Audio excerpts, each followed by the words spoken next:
Morning. So, welcome to another press conference, this one for our away game against Leeds on Sunday. So let's get cracking. Just one section, and we'll start with Simon Peach Press Association. Hi Eric. Just wondering if there's any fresh knocks after the game on Wednesday, and whether Anthony, Martial or McTominay could be available on Sunday. The last I don't expect, but we have some days obviously, but I don't expect it, and if I can oversee it till now, I don't see any new problems coming up. With the three of them, can you see them being available for the Barcelona match, or is it longer term than that?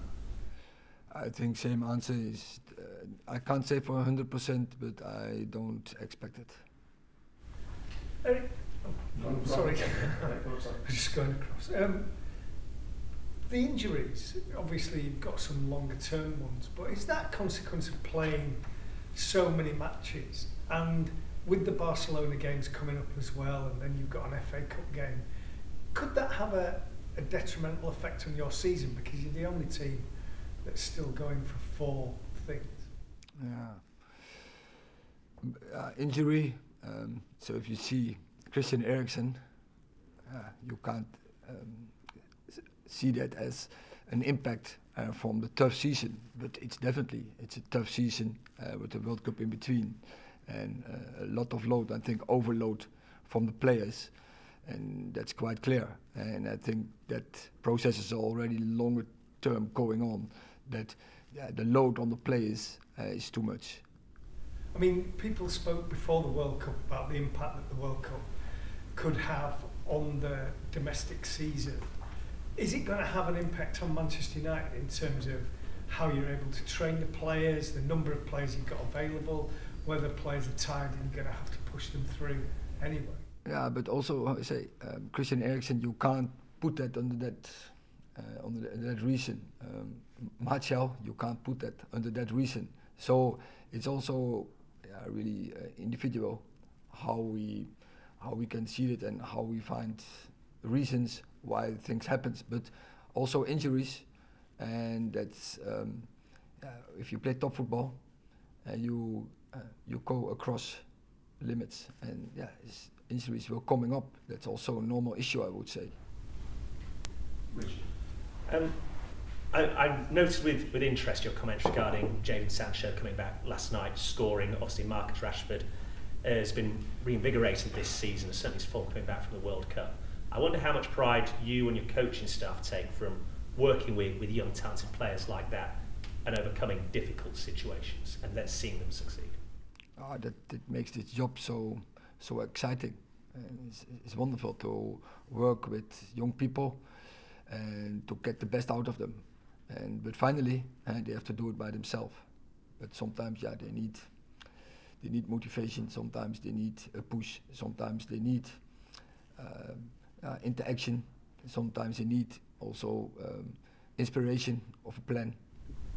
And I mean, clearly you were less than happy with the way you started both halves last night, but did you learn something about this group of players as well in the way they ultimately responded?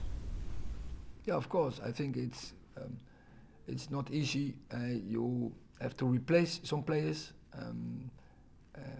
so the routines are not there. That's obvious.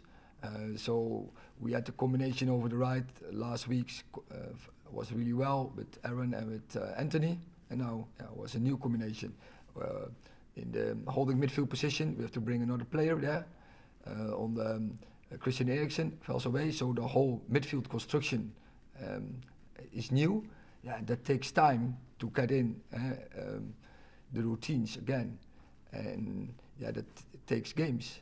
And and that was obvious yesterday, but still I think then we played quite well, but both starts killed a little bit our game. Thank you. Erik, you said the other day that Alejandro Garnacho's development had been somewhat unexpected. How would you assess the way he's played since the World Cup? I think he's doing well, and he has an impact on our game. I think he's a threat also yesterday. He had good actions, was lively, created chances, but had to score. And finally, it's about that you have an effect. And as a striker, you have to be on that list, the scoring list, assist list, key action list, to have the right impact. And of course we expect them also do the other stuff, but that is the base stuff is also important. And if you can't do the others, the extra, then you have to do that so that is your base function. But at Man United player, we expect you to have an impact, to influence the score, to influence the result, to influence a positive influence on the game by scoring goals and having assist. Yeah. And when he came off last night, he seemed quite frustrated. He seemed to, like, when you were trying to console him or explain, he seemed to like flick his hand as if to dismiss you. Did you notice that? No. And he seemed very frustrated when he came off against Palace as well. Does he have to, I mean, he's only 18, he's only starting in the game, does he have to calm down a bit and understand these are decisions you have to make? But I don't think it's about that he doesn't understand the decision. It's quite emotional. That is his strength. He's bringing in a game. He wants to win. He wants to play football. He wants to, and he doesn't want to miss any minute. And I think that's a cool thing. He's totally convinced about himself. That's a good thing. You need that under the biggest stress factors that you have to perform, and he's doing. And he wants to contribute till the end. But he accepts decisions.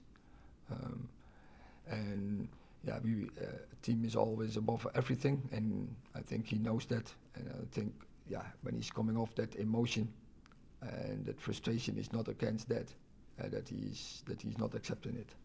But you've always been very positive about the way he runs his players. He always seems to have a very positive attitude and isn't afraid to try things, which can always make a difference in a game.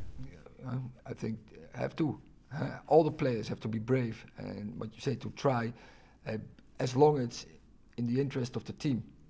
And that is what he's doing quite well, but because he's taking players on, he's outplayed them, he's creating chances. From yesterday, yeah, he should have scored. Last question, Peter. Erik, good afternoon.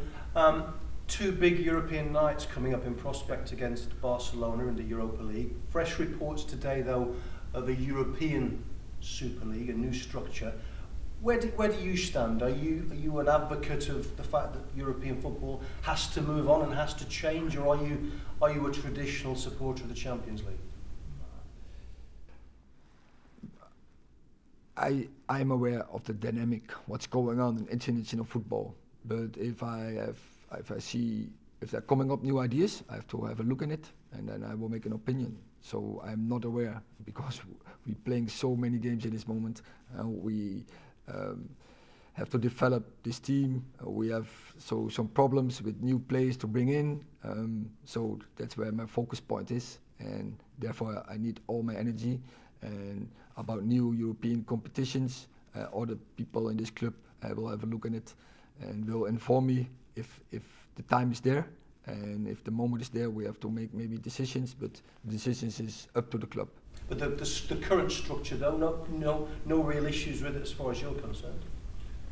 I think the current structure is good, but I think there will always be initiatives to make it better, to make the football better.